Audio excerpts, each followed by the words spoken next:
రాయలసీమకు ద్రోహం చేసి నేడు దొంగ దీక్షలా జగన్ రెడ్డి అంటూ ప్రశ్నించారు శ్రీనివాసరెడ్డి.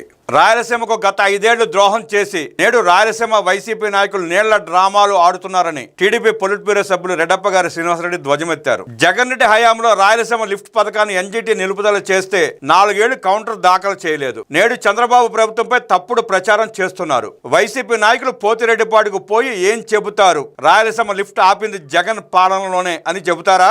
రాయలసీమలో 49 ఎమ్మెల్యేలు 8 మంది ఎంపీలు ఇస్తే సీమకు చేసింది గుండు సున్నా. జగన్ రెడ్డి కుటుంబం రాయలసీమకు ద్రోహం చేస్తే చంద్రబాబు ప్రభుత్వం న్యాయం చేస్తోంది. కూటమి ప్రభుత్వం ఈ 19 నెలల పాలనలోనే 8,000 కోట్ల రూపాయలు రాయలసీమ సాగునీటి ప్రాజెక్టుల కోసం ఖర్చు చేశాం. హంద్రీ నివాను 3,870 కోట్ల రూపాయలు ఖర్చు చేసి 738 కిలోమీటర్ల దూరంలో ఉన్న కుప్పానికి నీళ్లు తీసుకెళ్లాం. 190 రోజుల్లో హంద్రీ నివా ద్వారా 40 టీఎంసీల నీటిని తరలించాం. రాయలసీమలోని ప్రతి జిల్లాకు కృష్ణా జలాలను అందించాం. 2014-2019 మధ్య కాలంలో నిర్మాణంలో ఉన్న ప్రాజెక్టులను జగన్ రెడ్డి పట్టించుకోలేదు. రాయలసీమకు చెందిన దాదాపు 102 ప్రాజెక్టులను ప్రీ క్లోజ్ పేరుతో రద్దు చేశాడు. 12,000 కోట్ల రూపాయలకు జీవోలు ఇచ్చి ఒక్క ప్రాజెక్టుకు 12 కోట్ల రూపాయలు కూడా ఖర్చు చేయలేదు. రాజోలు ప్రాజెక్టుకు జీవో ఇచ్చి పూర్తి చేయలేదు. జిఎన్ఎస్ఎస్ కెనాల్స్ ను పూర్తి చేయలేదు. నేడు పోతిరెడ్డిపాడుకు పోయి మొసలు కన్నీరు కారిస్తే ప్రజలు నమ్ముతారా? ప్రాంతీయ విద్వేషం కోసమే వైసీపీ పోతిరెడ్డిపాడు డ్రామా ఆడుతోంది.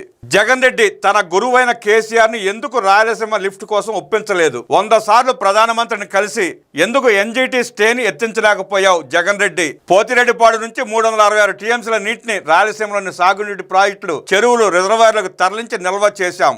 చంద్రబాబు పాలనలో రాయలసీమ రైతులు నేడు ప్రశాంతంగా సాగు చేసుకుంటున్నారు. రాయలసీమలో వలసలు లేవు, కరువు లేదు. లక్షల కోట్ల రూపాయల పెట్టుబడులు రాయలసీమకు తీసుకొస్తున్న ఘనత చంద్రబాబు, మంత్రి నారా లోకేష్లదే.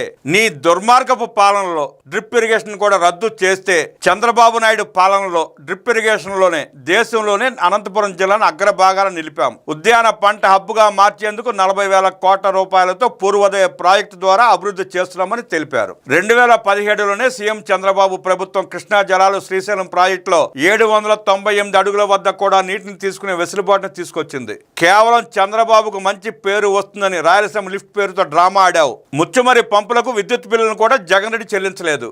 శ్రీశైలం పంచ్ పూల్ ప్రమాదంలో ఉన్న జగన్ నిధులు ఇవ్వలేదు. అలగనూరు గోరకల్లుకు మరమ్మతులకు డబ్బులు ఇవ్వలేదు. రాయలసీమకు తీరని ద్రోహం చేసి నేడు వెళ్లి దీక్షలు చేస్తే రాయలసీమ ప్రజలు మిమ్మల్ని నమ్ముతారా?